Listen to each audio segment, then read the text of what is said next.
बढ़ते आगे, झरिया के विश्वकर्मा प्रोजेक्ट इंडस्ट्री कोलियारी के पास शौच के लिए गई महिला जमींदोज हो गई। जमीन धंस जाने से कल्याणी देवी जमींदोज हो गई। 4 घंटे के बाद कड़ी मशक्कत कर रेस्क्यू टीम राहत और बचाव कार्य में 4 घंटे तक जुटी रही। घटनास्थल के आसपास स्थानीय लोगों की काफी भीड़ जुट गई थी और काफी मशक्कत के बाद उस महिला के शव को निकाला गया। इस दौरान बताना चाहेंगे आपको कि लोग वहां पर, जो स्थानीय लोग होते, आसपास के लोग होते, काफी आक्रोशित हो जाते हैं। काफी दिनों तक हंगामा किया जाता है इन लोगों की तरफ से। शौच के लिए ये महिला गई थी और अपनी 7 साल की मासूम बच्ची के साथ और अपनी बच्ची के सामने वो गोफ में समा जाती है और काफी मशक्कत के बाद रेस्क्यू का कार्य काफी देर तक चलता है, बचाव कार्य काफी चलता है। एक उम्मीद रहती है कि सही सलामत महिला को निकाल लिया जाएगा। काफी भीड़ इस दौरान वहां पर आसपास जमा हो जाती है। काफी मशक्कत के बाद महिला के शव को निकाला जाता है।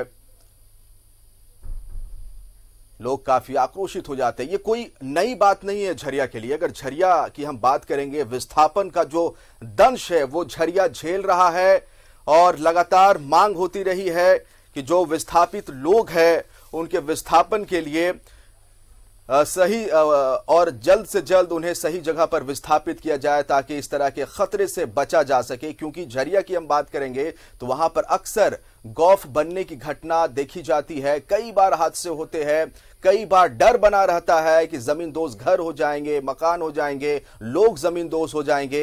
ये डर वक्त वक्त पर सामने आता रहता है और आज फिर ये डर एक हादसा बनकर सामने आया, जहां कल्याणी देवी गौफ में समा गई और काफी मशक्कत के बाद फिर उसे रेस्क्यू टीम वहां पर पहुंची। महिला के शव को बाहर निकाला गया। एक बड़ा हादसा आप कह सकते हैं। कोयलांचल झरिया की हम बात करेंगे तो वहां पर ये आज देखने को मिला। आज की ये बड़ी खबर रही जहां एक महिला जमींदोज हो जाती है, गौफ में समा जाती है। बताया जाता है कि महिला शौच के लिए गई थी और इसी दौरान वो गौफ में समा गई। अक्सर इन गौफ से जहरीले धुएं निकलते रहते हैं। धधकती हुई आग झरिया में जमीन के नीचे, कई बार इसकी चेतावनी भी दी गई है।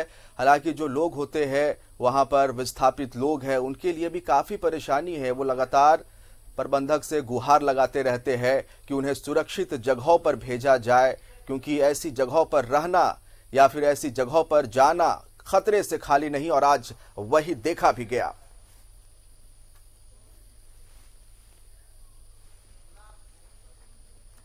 झरिया से ये बड़ी खबर रही जहां पर कल्याणी देवी नाम की एक महिला गौफ में समा जाती है और जिससे कि उसकी मौत हो जाती है। काफी देर तक वहां पर कोशिश की जाती है रेस्क्यू करने की, बचाव करने की, कि किसी तरह से सुरक्षित उस महिला को बाहर निकाला जाए। लोगों की उम्मीदें रहती है और ये कोशिश में बचाव कार्य लगातार वहां पर जारी रहता है कि महिला को सुरक्षित हो सकता है कि अगर बचा लिया जाए तो एक बड़ी बात होगी। हालांकि इसके चांसेस बहुत कम थे, क्योंकि जब गौफ बन जाता है और उसमें से जहरीला धुआं निकलता तो ये बड़ा ही खतरनाक होता है। झरिया विस्थापन का दंश झेल रहा है। हम भी लगातार खबरें दिखाते किस तरह के दर्द वहां के विस्थापित लोगों की है। और सीधा रुख करेंगे अपने सहयोगी अरुण का, हमारे साथ लाइव जुड़ रहे हैं झरिया से।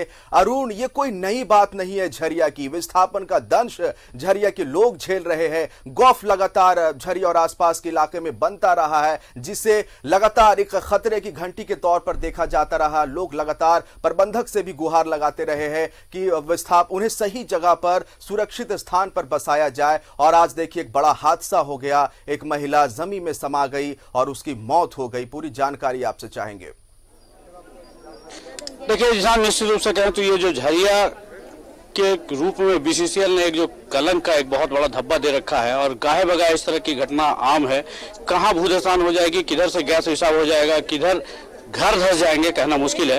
ये झरिया का ये जो इंडस्ट्री इलाका है, ये बीसीसीएल के कुसुंडा एरिया का ये क्षेत्र है, जहाँ पे आज तड़के जो शौच के लिए एक महिला गई। हालांकि वो बीसीसीएल के क्वार्टर में जो रिटायर्ड करके क्वार्टर छोड़ दिया गया था उसमें रह रही थी और शौच के लिए गई और सुबह अचानक से गोप बन गया और उसमें समा गई। लेकिन इस इलाके को जो आंदोलन को नेतृत्व कर रही है, चूंकि देखिए अभी ये बॉडी पड़ा हुआ है प्रबंधन से पूरी तरह से जल गई है, जो आप उसको पूरी तरह से जल गई है और इतना हाई टेम्परेचर है जहां पे ये धंसान हुआ है जो नीचे बचना मुश्किल है और लगभग 4 घंटे बाद रेस्क्यू किया जा सका।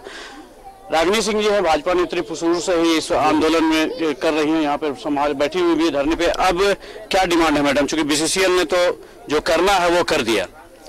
देखिए यहाँ के स्थानीय जो भी महिलाएं हैं और यहाँ के काफी संख्या में हमारे मजदूर भाई भी हैं और उनके पति हैं, 2 बच्चे हैं, कम से कम इनके साथ इंसाफ होनी चाहिए। जो 2 मासूम के बच्चे का माँ चली गई, आज माँ का प्यार छीन गई, तो कम से कम बीसीसीएल को इनको हर तरह से सही तरीके से उनको पैसा दें। इन लोग का कहना है कि 10 लाख रुपया और 1 नौकरी चाहिए और इसी मांग पे हम लोग आ रहे हैं। जब तक नहीं मिलेगी तब तक यहाँ से हम लोग नहीं हटेंगे। तो प्रबंधन की ओर से अभी तक कोई पहल किया गया, कोई आए अभी तक प्रबंधन की ओर से? बात हो रही है, वो काफी हद तक माने हैं और वो उनका कहना है कि ये इनकी लापरवाही है, हम लोग पहले ही नोटिस दे चुके थे। लेकिन हम लोग को ये कहना है कि पहले नोटिस दिए तो पहले जगह भी तो देना चाहिए था ना। आप जगह नहीं दिए और नोटिस दे दिए तो ये कहाँ जाकर रहेंगे? सड़क पे रहेंगे, रोड पे रहेंगे? ये बीसीसीएल का काम है कि सुरक्षित जगह इन्हें दें, रोजगार दें, उसके बाद इनको दोषी माना जाएगा।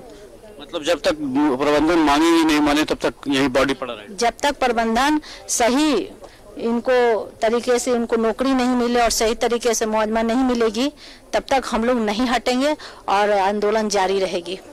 देखिए ये तो आपका बात हो गया, ये परिजन हैं, ये आप ही की पत्नी थी, जरा उठिए।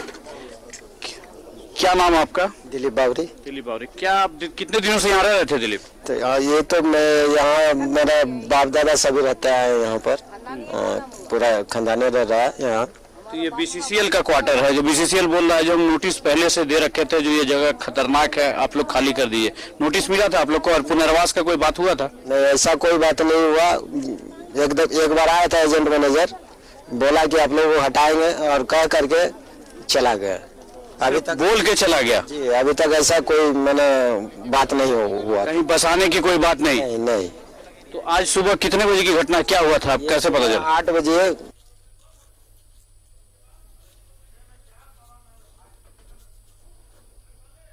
मृतक महिला के परिजन जिनसे की बात कर रहे हैं हमारे सहयोगी, तो इसके बाद हम भी दौड़ के पहुंचे तो देख रहे हैं कि हाँ सही में ये घटना हुआ। तो ये बीसीएल जो है इनको हेवी ब्लास्टिंग इतना करता है कि घर द्वार सब हिल जाता है। और ये मेरे साथ हुआ। वो पूरा एरिया क्या जहाँ पर गोफ हुआ पूरा आग था नीचे पहले? तो आग तो है ही है, अभी भी है। हाँ, लेकिन ये मैनेजर और एजेंट साहब आ करके सिर्फ सांत्वना दे करके निकल गए और कुछ नहीं किया। देखिए जिसान, ये यही झरिया वासियों के लिए दुर्भाग्य की बात है पुनर्वास की जो स्थिति है, जो फायर एरिया है और पुनर्वास की स्थिति सही से नहीं हो रही है, जिसके कारण ये खामियाजा लोगों को रह कर भुगतना पड़ता है। अब ये आंदोलन का रूप लेता जा रहा है। प्रबंधन की ओर से अभी तक सिर्फ बात पहुंचाई गई है कि 10 लाख का मुआवजा चाहिए और इसके मृतक पति जो है उसको नियोजन देना होगा। लेकिन अब देखा जाए प्रबंधन कहां पर आके मानती है। अभी तो 1 घंटे से ऊपर हो गए, लास्ट बॉडी यहीं पड़ा हुआ है। आंदोलनकारियों ने अभी ये कह रखा है कि जब तक मुआवजे का और नियोजन का कोई पुख्ता पहल नहीं किया जाएगा, उनकी मांगे नहीं सुनी जाएगी, तब तक बॉडी यहीं पड़ा रहेगा। सीईओ भी हैं जो पूरे मजिस्ट्रेट ग्रुप में चल रहे हैं, उनके साथ भी जुड़ेंगे। जिसान, देखिए ये पूरा अपने सहयोगी से चाहूंगा, जो देखिए ये पूरा माहौल है, आसपास के इलाकों का लोग भरा हुआ है। बीसीसीएल प्रबंधन ने भी सीआईएसएफ के जवानों को रख दिया है अपने स्तर से, ताकि किसी तरह की कोई स्थिति हो। पुलिस के भी जवान मौके पर उपस्थित हैं। तो सीधे जुड़ेंगे सीईओ झरिया से, जो यहाँ पे पूरे मौके की नजर रखे हुए मौके पर, सीधे जुड़ते हैं उनसे और जानेंगे जो सर क्या क्या अब तक मैनेजमेंट। देखिए तब तक क्या सर, अभी लोग उग्र भी हुए थे, थोड़ा जाम भी हुए थे, कोई बातचीत का पहल? बातचीत बीसीसीएल कर रही है, बीसीसीएल कर रही है, उस पर देखते हैं। बातचीत के लिए देखिए पहल किया जा रहा है, पहल हो रही है, लेकिन कहां तक कितना सफल होगा खुद मॉनिटरिंग कर रहे हैं सीईओ झरिया के सीईओ वो अपने आला अधिकारियों से संपर्क में भी है, और लेकिन प्रबंधन की ओर से अभी तक किसी तरह का कोई संकेत नहीं मिला। वहाँ पे पूर्णिमा सिंह विधायक चूंकि यहाँ झरिया से बाहर हैं, तो उनके लोग, उनके जो चलिए अरुण, आपसे हम फिर जुड़ेंगे और तमाम जानकारी लेंगे, लेकिन बड़ा सवाल यहां पर खड़ा होता है। बड़ा सवाल यह है कि जो विस्थापित लोग हैं उनका आरोप है कि विस्थापन नीति सही नहीं है, कोई नोटिस नहीं दिया जाता, अचानक से कभी कभी उन्हें बोला जाता है कि आप इस इलाके को छोड़ दीजिए, तो ये लोग रहने कहां जाएंगे, ये एक बड़ा सवाल खड़ा होता है। दूसरा बड़ा सवाल ये खड़ा होता है यहाँ पे कि ये एरिया लगातार यहाँ पे सर्वे भी हुआ है झरिया और आसपास के इलाकों में, और ये साफ तौर पर तस्वीरों में देख सकते हैं, लोग जो उधर से गुजरते हैं वो भी साफ तौर पर देख सकते हैं कैसे वहां जमीन के नीचे आग धधक रही है, और कभी भी वहां पर कोई भी घटना घट सकती है, गौफ बन जाता है और हादसे होते रहते। बावजूद इसके बीसीसीएल प्रबंधक के कानों में जू तक नहीं रेंगता, और फिर देखिए इस तरह के हादसे हो जाते हैं। जिम्मेवार कौन लेगा इसका, जिम्मेवारी किसके सर पे जाएगी?